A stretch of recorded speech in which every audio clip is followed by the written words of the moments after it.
Gayahin mo ko. Proper na proper. Pasensya na ho kayo, Ninong. Pero hindi ko mapigilan ang sarili ko. Bakit naman? Kasi...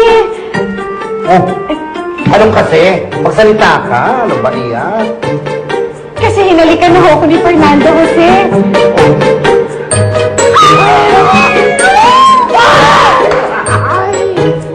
Ninay! Akala ko ba bawal tumili? Ay, sorry. Hindi ko napigilan. Kinilig ako. Hindi ninyo sinagkantes. Paano ka nangyarikan? At saka saan? Saan? Dito. Ay. Sa pisngi. Sa pisngi ka hinalikan. Kinilig ka na, Rosalinda. Pisngi lang yan eh. Akala ko naman sa lips. Ay, naku, ayoko na sa lips. Bawal ho yun. Baka tagain lang ako ni Itay pag nalaman niya yun. Kaya kontento na ho ako. Nasa pisngi lang ako hinalikan ni Fernando Jose. Dahil kahit sa pisngi lang yun, pinakamasarap na halik na natikman ko sa buong mundo. Rosalinda, sino lang ba ang umalik sa pisngi mo? Si Becky lang, tsaka ako, tsaka magulang mo. Ano ka ba naman? Sana ko hinalikan ka sa lips. Sa pisngi ka lang hinalikan. Lugi ka pa.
Sir, okay lang kayo?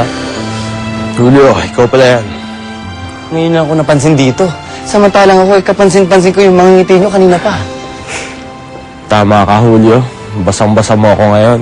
Masaya nga ako ngayon. Itinatago ka, no? At bakit ka masaya ngayong araw na to, Fernando Jose? Lalo na ngayon ang araw ng kamatayan ng iyong ama.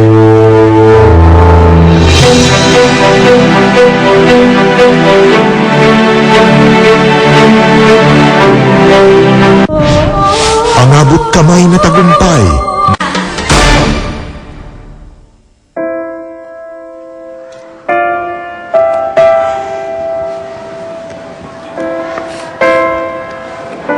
Soledad, hanggang ngayon ba umiiyak ka pa? Hanggang ngayon kasi, naririnig ko pa rin ang masasakit na paratang sa akin ni Valeria. Ang sakit-sakit. Pinararatangan niya ako sa kasalanang hindi ko naman talagang ginawa. Hayaan mo na yun. Masyado lang kasing nabubulag lang yun sa galit niya kasi sa'yo eh. Hindi lang naman siya nagdudusa, Clarita eh. Alam ba niya kung gaano kasakit? Kung gaano kasakit ang malayo ako sa anak ko? Na lumaki si Rosalinda, na hindi ko man lang siya nakikita. Araw-araw, gabi-gabi, lagi kong iniiyakan ang pagkakawalay namin ng anak ko. Kaya huwag mo nalang pansinin yung mga sinasabi ni Valeria. Dahil mas hamak naman kawawa ka kaysa sa kanya, di ba? Kung sa'yo, burahin mo na lang sa isip mo ang mga pinagsasabi niya. Alam mong hindi ka dapat maging masaya ngayong araw na to. Lalo na't ito ang araw kung kailan pinatay ng Soledad Romero na yun ang iyong daddy. Pasensya na, Ma. Bakit daw ang saya? May client lang. Acquired my services.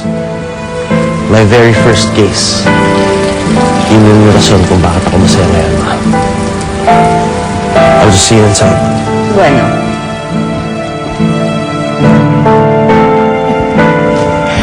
Akala ko naman nanalo sa loto eh. Magkaibigan ba tayo para kausapin mo ako? Yan ang mga kausapin mo, yung halaman at paso. Sila mga ka-level mo. Tonto.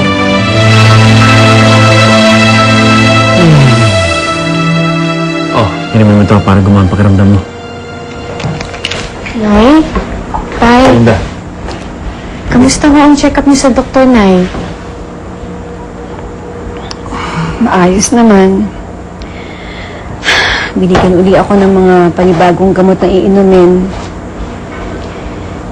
Nahihiya na nga ako sa inyo eh. Dagdag gastos na naman to. Sobra na akong nagiging pabigat sa inyong lahat. Huwag niyong isipin yun, Nay. Hindi ho kayo pabigat sa amin ni Itay. ang importante, gumaling ka, Dolores. Kaya huwag mo isipin ang gastos. Huwag na rin ho kayo mag-isip ng kung ano-ano, Nay. Ang isipin mo yung pagpapagaling ninyo. Kunwari ka pa dyan. Gusto mo lang ituon ni Ina yung atensyon niya sa sakit niya para hindi mapansin ang panlalalaki mo. Ano bang pinagsasabi mo, Ferdinand? Inay, Itay, yan pong magaling yung anak, may kinalala mo ng lalaki. At nakipaghalikan pa. Rosalinda, totoo ba yun? Napakaganda talaga niya, Gerardo. Kahit na ipikit ko mga mata ko, mukha pa rin ni Rosalinda ang nakikita ko. That's it, bro. Mukhang in love ka na dun, ah. Ewan ko ba kung yun nga talaga tawag mo dun. But one thing I'm definitely sure of. I want to see more of Rosalinda. Gusto ko siyang makilala ng husto. Sagutin mo ang tanong ng inay mo, Rosalinda. Opo, Nay. Tama po yung sinabi ni Ate Fedra. Nagugustuhan na po akong lalaki. Nakita niyo na po? Akala ko po ba ako lang pasaway dito? Eh, mas masahol pa tong gagang to sa akin eh. Nagpahalik na agad. Eh, kala mo kung minamanya ka lang nun.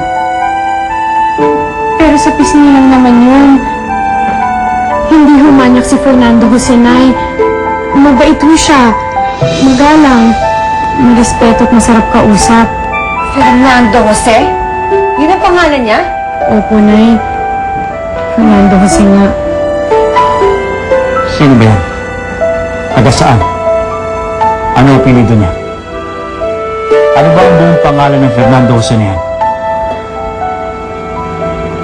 Hindi ko ho alam, Tay. Hindi ko na itanong. Sa madaling salita, sumasama si Rosalinda sa taong di niya ganun kakilala. Pero mabait naman si Fernando Jose, Ate Fedra. Gentleman naman siya. Kanina nga nung lumabas kami, sinamahan pa kami nila Rico at Becky. Yun nga lang, iniwan nila kami. Pero maniwala ko kayo, Nay. Wala akong ibang ginawang masama sa akin si Fernando Jose.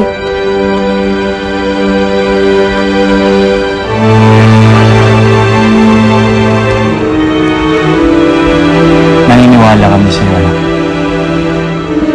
At alam namin, hindi mo kakalimutan ang mabuting aral namin sa iyo ng inay mo.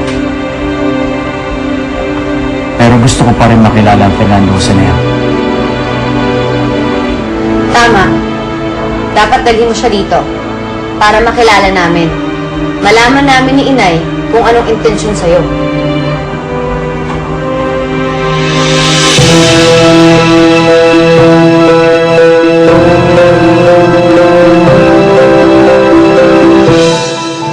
Kamusta na kayo ng Fernando Jose? Gagawa ko ng paraan.